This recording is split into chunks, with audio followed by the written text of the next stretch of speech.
农委会甲教育部开6月推出班班食石班的政策，这学期阁剩2个月尔，有一寡学生到今阁还未食到石班哦。教育部长潘文忠早起伫立法院是保证讲，这学期中小学生一定是会当食到4届的石班。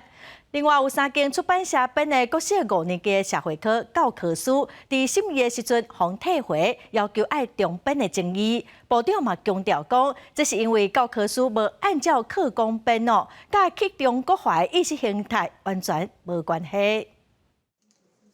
教育部长潘文忠24日出席立法院教文委员会，专题报告12年国教教科书审查机制。针对进前有3间出版社的5年社会科课本，互国教院认定无符合课纲，退转去中编，有立委烦恼时间赶加上审定委员任期就要到啊，有可能赶袂赴学校选册。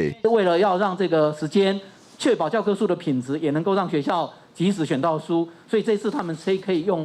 分册啊，按照这个时间上来看，绝对不可能是这一批的委员在审哦。那即便一定有少数去重叠，但我觉得在审议的过程这个标准，还有该要注意的事项。谢谢委员这个提醒哈，我也请院长这边特别再注意。另外，进前中央推动政策，互各中各校的学生这学期会使食到4摆石斑鱼。目前6亿经费已经拢到位，但是现主时说因为经费的问题，也有部分县市的学生无食到。潘文忠表示，4摆的承诺一定会做甲到。也有立委建议，石斑挂袂赴经费，也会使考虑以其他互中国禁止进口的鱼类做替换。那可不可能去考虑啊？包括经济产值比较高，而且100%的外销哦。都是销往中国的白带鱼。委员，这个如果要跟农委会讨论，因为渔产特殊的，所以教育部比较对这方面是比较不了解。另外，11月26特别选举，真侪教师会担任选务人员，行政院也会互因2天的补假。但是现主时所传出，有部分县市政府无要提供补假予这教师。